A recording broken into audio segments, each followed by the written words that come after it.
وَلَا تُكْرِهُوا فَتَيَاتِكُمْ عَلَى الْبِغَاءِ، اور تم اپنی کنیزوں کو بدکاری پر مجبور نہ کرو۔ شان نزول، عبداللہ بن ابی بن سلول منافق مال حاصل کرنے کے لیے اپنی کنیزوں کو بدکاری پر مجبور کرتا تھا۔ ان کنیزوں نے تاجدار رسالت صلی اللہ تعالی علیہ وسلم سے اس کی شکایت کی۔ اس پر یہ آیت کریمہ نازل ہوئی اور اللہ تعالیٰ نے حکم دیا کہ تم مال کے لالچ میں اندھے ہو کر کنیزوں کو بدکاری پر مجبور نہ کرو، خصوصاً اگر وہ خود بھی بچنا چاہتی ہوں، اور جو انہیں مجبور کرے گا تو بے شک اللہ تعالیٰ ان کے مجبور کیے جانے کے بعد بہت بخشنے والا مہربان ہے، اور اس کا وبال گناہ پر مجبور کرنے والے پر ہے۔ زنا پر مجبور کیے جانے کی تفصیل، علامہ اسماعیل حقی رحمۃ اللہ تعالی فرماتے ہیں، زنا پر مجبور کیا جانا اس وقت ثابت ہوگا جب کوئی جان سے مار دینے یا جسم کا کوئی عضو ضائع کر دینے کی دھمکی دے، اور اگر ایسی دھمکی نہ ہو بلکہ تھوڑی بہت دھمکی ہو تو زنا پر مجبور کیا جانا ثابت نہ ہوگا۔ اس مسئلے کی تفصیل یہ ہے کہ کوئی عورت سچے دل کے ساتھ زنا سے بچنا چاہتی ہے اور کوئی شخص اسے زنا نہ کرنے کی صورت میں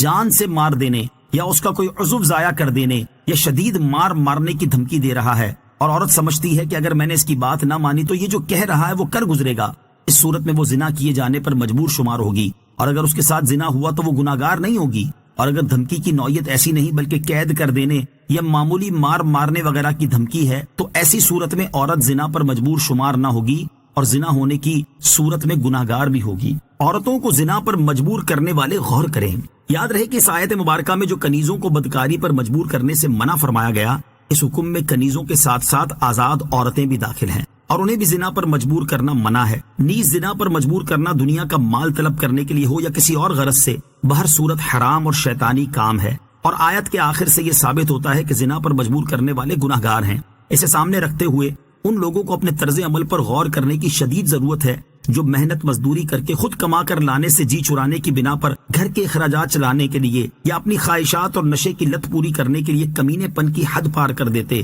اور اپنی بیویوں، بیٹیوں اور بہوؤں وغیرہ کو زنا کروانے پر مجبور کرتے ہیں تاکہ اس ذریعے سے حاصل ہونے والا مال گھر کے اخراجات چلانے، اپنی خواہشات اور نشہ پورا کرنے میں کام آئے۔ اسی طرح وہ لوگ بھی اپنی حالت پر غور کریں جو عورتوں کو ورغلا کر پہلے ان کی گندی تصاویر اور ویڈیوز بنا لیتے ہیں یا ان کی نجی زندگی کے کچھ ایسے پہلو نوٹ کر لیتے ہیں جن کا ظاہر ہو جانا عورت اپنے حق میں شدید نقصان دہ سمجھتی ہے۔ پھر یہ لوگ ان چیزوں کو منظر عام پر لانے کی دھمکیاں دے کر انہیں زنا کروانے پر مجبور کرتے رہتے ہیں۔ ایسے لوگ یاد رکھیں کہ جس عورت کے حق میں شریعت کے اصولوں کے مطابق زنا پر مجبور کیا جانا ثابت ہوا اسے تو اللہ تعالیٰ مہربانی فرماتے ہوئے بخش دے گا، لیکن زنا پر مجبور کرنے والا بہرحال گناہگار ہوگا، اور اگر اس نے توبہ نہ کی اور اس چیز سے باز نہ آیا تو وہ اللہ تعالیٰ کے غضب اور جہنم کے دردناک عذاب میں مبتلا ہو سکتا ہے۔ اللہ تعالیٰ ایسے لوگوں کو عقل سلیم اور ہدایت عطا فرمائے، آمین۔